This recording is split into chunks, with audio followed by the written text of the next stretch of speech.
ஒரு inspirational story இல்லை. ஒரு தாய், ஒரு தந்தை, ஒரு சின்ன ஹீரோ, இவர்களுடைய உண்மையான வாழ்க்கை போராட்டத்தை நான் உங்களோட ஷேர் பண்ண விரும்புகிறேன். இந்த குடும்பம் சுமார் 2 வருடம் முன் எங்கள் பில்டிங்க்கு வந்தாங்க. எங்கள் பில்டிங் வக்ரா கமர்ஷியல் பேங்க் அருகில் இருக்குது. நாங்கள் கத்தாரில் இருக்கிறோம். இந்த பையன் எப்பொழுதும் சுறுசுறுப்பு, ஃபுல் ஆஃப் எனர்ஜி, ஸ்மைல் எப்பொழுதுமே இருக்கும். நீங்கள் கேட்கலாம், எல்லா சின்ன பசங்களும் அப்படி தானே அப்படின்ட்டு. ஆனால் இவன் சில மெடிக்கல் சேலஞ்சஸ் வச்சுருக்கான். அந்த சேலஞ்சஸ்லாம் வச்சுக்கிட்டுமே அவ்வளோ சுறுசுறுப்பாக அல்லாவோட கிருபையால் இருக்கிறான். இவனுடைய அம்மா நஸ்மின் தமிழ்நாட்டில் சென்னையில் எம்பிபிஎஸ் படிச்சுட்டு ட்ரோண்ட்ரம் கிம்ஸ் ஹாஸ்பிட்டலில் டாக்டராக ஒர்க் பண்ணிட்டு இருந்தாங்க. பையனுக்கு கொஞ்சம் சேலஞ்சஸ் வந்த உடனே வேலையை விட்டுட்டு பையனுக்கு ஒரு சூப்பர் மதர் ஆகிட்டாங்க. அவங்க எங்கள் பில்டிங்க்கு ஒரு 2 மாதத்தில் அவங்களுக்கு கொஞ்சம் உடம்பு சரியில்லாமல் போணுச்சு. ஒரு பெரிய அதிர்ச்சி எங்களுக்கு, அவங்களுக்குன்னு சொல்ல மாட்டேன், ஏன்னா அவங்க எங்களோட மட்டும் இல்லை, எங்கள் பில்டிங்கில் உள்ள எல்லார்ட்டையுமே நெருங்கி பழகினாங்க அந்த சின்ன பையனால்.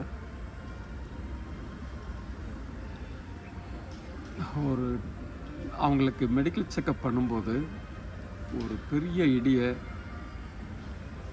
எங்கள் மேலே விழுந்தது. அவங்களுக்கு அக்யூட் மைலாய்டு லுக்கமியா, அதாவது இரத்த புற்றுநோயில் ஒரு வகை என்று சொன்னாங்க. ஒட்டுமொத்த குடும்பம் இல்லை, பில்டிங்கே ஆடி போயிட்டு. என்ன செய்வேன்றே தெரியவில்லை.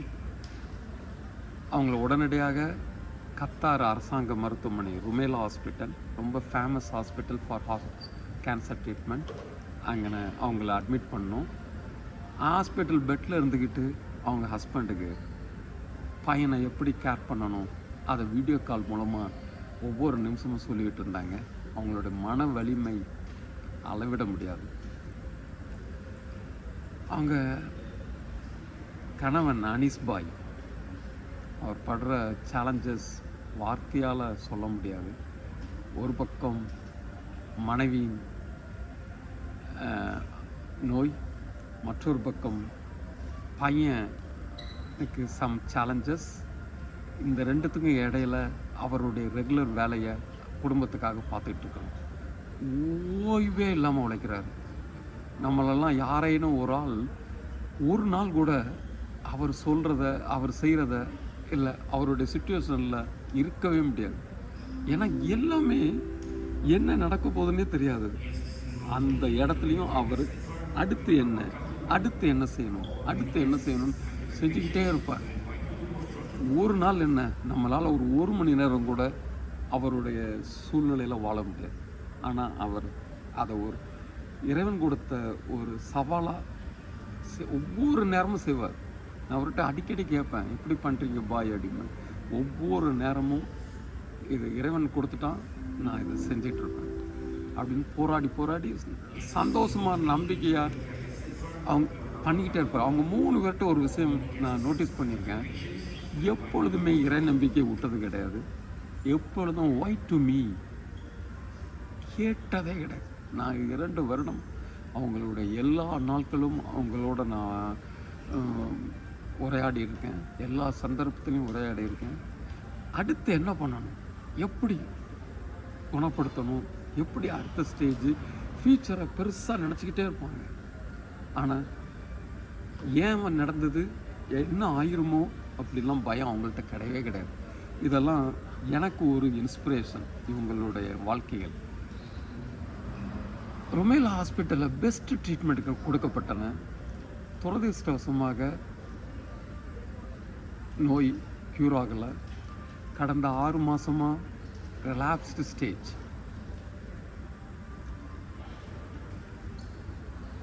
டவுன் ஆகிட்டே வராங்க.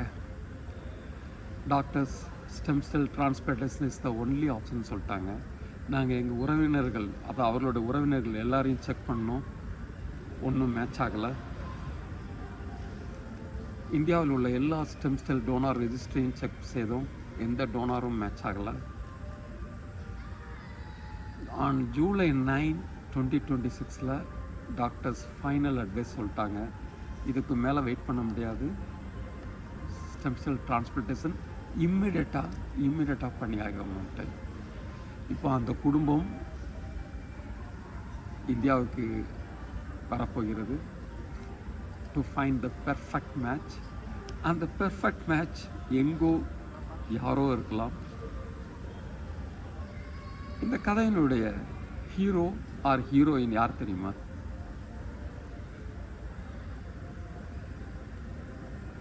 உங்களை நம்பி வராங்க. நாங்கள் அவங்களுக்கு முன்னாடி கிளம்பி போயிட்டுருக்கோம். அவங்களுக்கு தேவையான ஏற்பாடுகளை செய்கிறதுக்காக எங்கள் குடும்பம் முதல்ல இந்தியாவுக்கு வந்துட்டுருக்கு. இப்போ அபுதாபி ஏர்போர்ட்லேருந்து இந்த வீடியோ எடுத்துகிட்ருக்கேன்.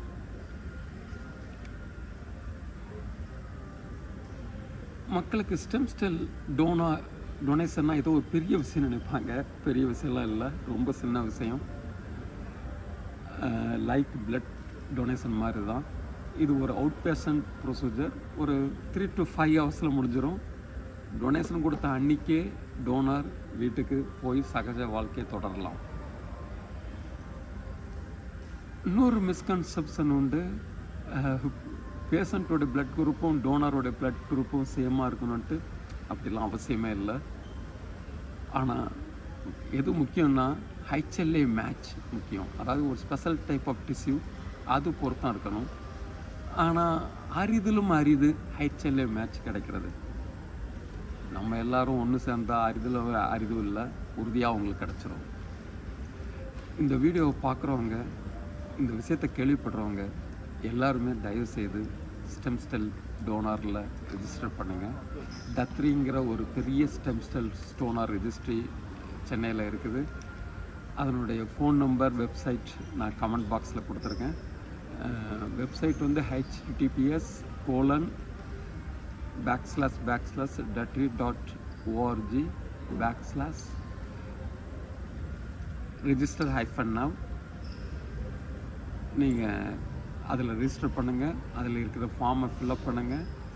மேற்கொண்டு தகவல்களுக்கு தத்ரியோ டாக்டர் நஸ்மின் ஃபேமிலியோ தொடர்பு கொள்ளுங்கள். ஃபோன் நம்பர்ஸ் கமெண்ட் பாக்ஸில் போட்டிருக்கேன். நீங்கள் ரெஜிஸ்டர் பண்ண உடனே உங்களுக்கு ஒரு ஸ்வாப் கிட் அனுப்புவாங்க. தேவைப்பட்டால் நாங்கள் ஒரு நர்ஸையும் ஆர்கனைஸ் பண்ணலாம். அதில் நீங்கள் ஸ்வாப் டெஸ்ட் எடுக்கணும். ஸ்வாப் டெஸ்ட்டுங்கிறது நம்ம கொரோனா பீரியடில் பண்ணியிருக்கோம். உங்களுக்கு அதில் நல்ல பரிச்சயம் இருக்கும். ஒருவேளை உங்களுக்கு அந்த பாக்கியம் கிடைத்தால் அந்த ஸ்வாப் டெஸ்ட்டை அனலைஸ் பண்ணுவாங்க. அது 45 to 60 days கிடைக்கும். ஒருவேளை உங்களுக்கு அந்த பாக்கியம் கிடைத்தால் நீங்கள் டாக்டர் நஸ்மினுக்கு பெர்ஃபெக்ட் மேட்ச் ஆனால் உங்களை தத்ரி காண்டாக்ட் பண்ணும். உங்களை ஃபுல் மெடிக்கல் செக்கப் எடுக்கும். நீங்கள் பெர்ஃபெக்ட்லி மேட்சாக இருந்தால் உங்களிடமிருந்து பிளட் டொனேஷன் உங்களோட சம்மதத்தோடு, உங்கள் குடும்ப சம்மதத்தோடு எடுத்துக்கோங்க. அது ரொம்ப சிம்பிளான ப்ரொசீஜர். இதுக்காக, இந்த பிளட் டொனேஷனுக்காக நீங்கள் வேறு எந்த ஊருக்கும் போக வேண்டாம். நீங்கள் இருக்கிற ஊரில் இருக்கிற சர்டிஃபைடு ஆஸ்பத்திரியில் அந்த பிளட் டிரான்ஸ்ஃபியூஷன் நடக்கும், அந்த பிளட் டொனேஷன் நடக்கும்.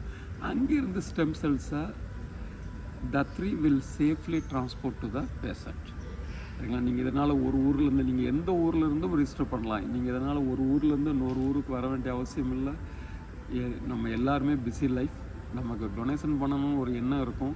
ஆனால் நம்மளுக்காக லீவ் எடுக்க முடியாது, வீட்டை குடும்பத்தை விட்டு வர முடியாதுன்னு இப்படி பல குழப்பத்தில் இருப்போம். நீங்கள் உங்களுடைய ரெகுலர் டியூட்டிலே இருக்கலாம், இருந்தும் இந்த ஸ்டெம் செல் ரெஜிஸ்டர் பண்ணலாம். ரொம்ப சிம்பிளான ப்ரொசீஜர். இறைவனுடைய பாக்கியம் உங்களுக்கு கிடைத்தால் நீங்கள் அந்த அம்மாவை பாதுகாக்கும் பாக்கியம் உங்களுக்கு இறைவன் கொடுத்தால் ரொம்ப சந்தோஷமான விஷயம். மேலும் நீங்கள் மேற்கொண்டு உதவி செய்வது வந்து உங்கள் இடத்தில் ஸ்டெம் செல் டொனேஷன் பற்றி ஒரு கேம்பெயின் பண்ணுங்கள். ஏன்னா பல பேருக்கு இந்த நியூஸ் போனால் தான் டாக்டர் நஸ்மின் மாதிரி, டாக்டர் நஸ்மினுக்கும் டாக்டர் நஸ்மின் மாதிரி இருக்கிற ஆட்களுக்கும் உதவும். உங்களுடைய ஒர்க் பிளேஸ், உங்களுடைய காலேஜ், இல்லை உங்களுடைய கம்யூனிட்டி, உங்களுடைய வழிபாட்டு தலம், எங்கே வேணாலும் ஒரு கேம்பெயின் நடத்துங்க. நிறைய மக்கள் இந்த விழிப்புணர்வு அடையணும்.